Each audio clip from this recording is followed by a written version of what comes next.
Tonight's Monday Night Raw, November 2nd, 2020.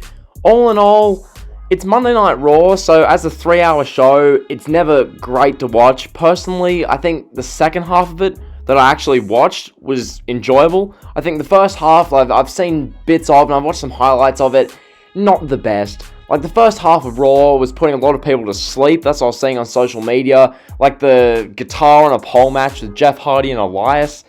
Just, not the best. But the main things you need to know from this Raw, really, it's this Alexa Bliss, Bray Wyatt, Fiend kind of dynamic they're doing. That's like the best thing on the show. And it's going to be the thumbnail for this video, which is probably why you clicked on it. And also, if you're not subbed to the channel, hit the subscribe button. It takes like a second, so hit the sub button, all that kind of stuff. But anyway, Alexa Bliss, The Fiend, what they're doing is easily the best part of Raw. It's like, on SmackDown, Roman Reigns and Jey Uso carry the blue brand, and then on Raw, it's Alexa Bliss and The Fiend. Just, they do a couple of segments throughout the night. So to open the show, we get this, like, Randy Orton addressing the WWE Universe type thing, where Orton literally says, in a nutshell, I'm no longer the legend killer, I am the legend, I'm a 14-time champion. Then McIntyre gets involved, we have Alexa Bliss just sitting there, we've got The Miz and Morrison getting involved. It's like this big kerfuffle, this WWE Championship picture, which, it's like this four-way picture, Miz, Orton, McIntyre, and,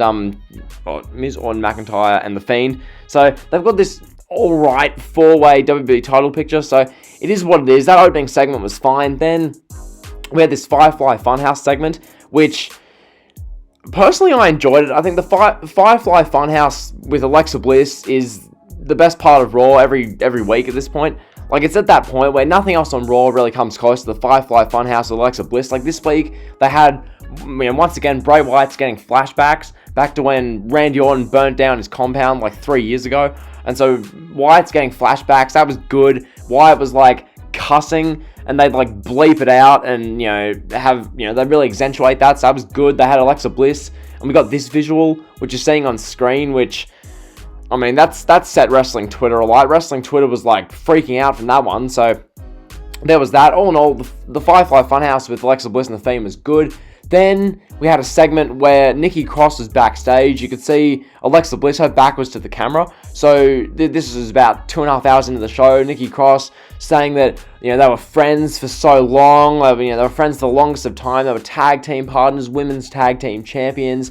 She has her back. She stands by Alexa Bliss. She can't believe what The Fiend's done to her. She wants her Lexa back. So Nikki Cross says that to Alexa Bliss. Then Alexa Bliss turns around. She's wearing just some different type of makeup. It's all about the eyes and what her eyes look like, and the eyes are really accentuated by the makeup, so that was cool. Then the main event, we had Drew McIntyre versus John Morrison and The Miz.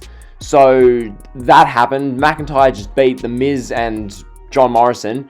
Okay, so that happened, and then afterwards, Randy Orton RKO's McIntyre, and then we have The Fiend laugh to close the show. So that was the main event picture. That's like really all you need to know from Raw, because the rest of Raw is just like, it's complete filler. As, I forget who said this, but someone once said WWE book their shows to, book them around the main events. Like, the main event storyline is what matters on these shows. Everything else is just filler, and it's thrown together. It doesn't really mean much in Vince's eyes. That's really how these shows are booked. So when I go on about the main event for half the video, that's why.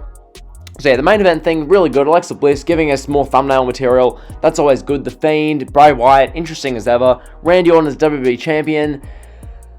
Not the biggest fan. I think he should have won at Clash of Champions and then lost it to McIntyre at Hell in a Cell. That's how I would have booked it, but that's just me personally. I know Bonafide Heat made a video about that. If you haven't seen it, check it out. And yeah, so that's the main event picture. As to the rest of this show, I think the thing that was most interesting for me was the New Day and the Hurt Business.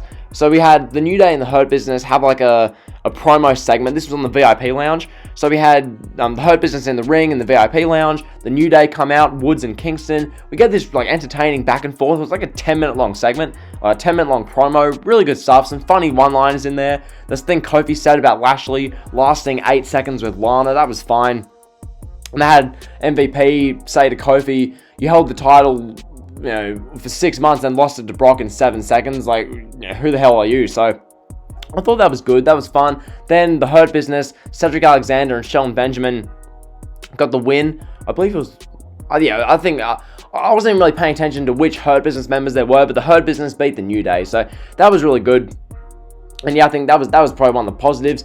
The rest of this show, really, you can skip the rest of this, because outside of that main event storyline with Alexa Bliss, The Fiend, Drew McIntyre, Randy Orton, The Miz, outside of that, and then the Hurt Business and the New Day, nothing else is really worthwhile, because, I mean, what else happened? We had a tag team match where, what was it, Nia Jax and Shayna Baszler beat Dana Brooke and Mandy Rose, I think, and then we had a backstage segment interview thing with Peyton Royce and Lacey Evans, who are for some reason a tag team, and then later in the night we had Nia Jax defeat Lana and then put her through the table for the 7th straight week. So Nia Jax pulls double duty, because we're all asking to see that, and then Lana goes through the table and it's supposed to be funny or something. So that was thrilling. We also had a triple threat match where Keith Lee, Braun Strowman, and Sheamus went one-on-one. For some reason, I didn't get this. AJ Styles was on commentary because he's the captain of Team Raw. His bodyguard was there. And then Braun Strowman just beat Sheamus. And then Keith Lee nearly died doing a suicide dive. Like, this was the kind of stuff which I was just bored watching. Same with Elias versus Jeff Hardy. Who cares? Like, Elias versus Jeff Hardy, they do guitar on a pole. It doesn't matter. It doesn't matter. Seriously, this is going to lead nowhere. No one cares. So, they did guitar on a pole. They had a 24/7 title match. Drew Gulak won the 24/7 title from R-Truth. Do you care? No, that's what I thought. So, that was that. And really, that's about it for this show. So, overall, Monday Night Raw for November 2nd, 2020. Meh. The main event stuff was enjoyable. The Hurt Business and the New Day was good. The rest of the show isn't worth watching. So, yeah, if you enjoyed the video, like, comment, sub, and drill. See ya.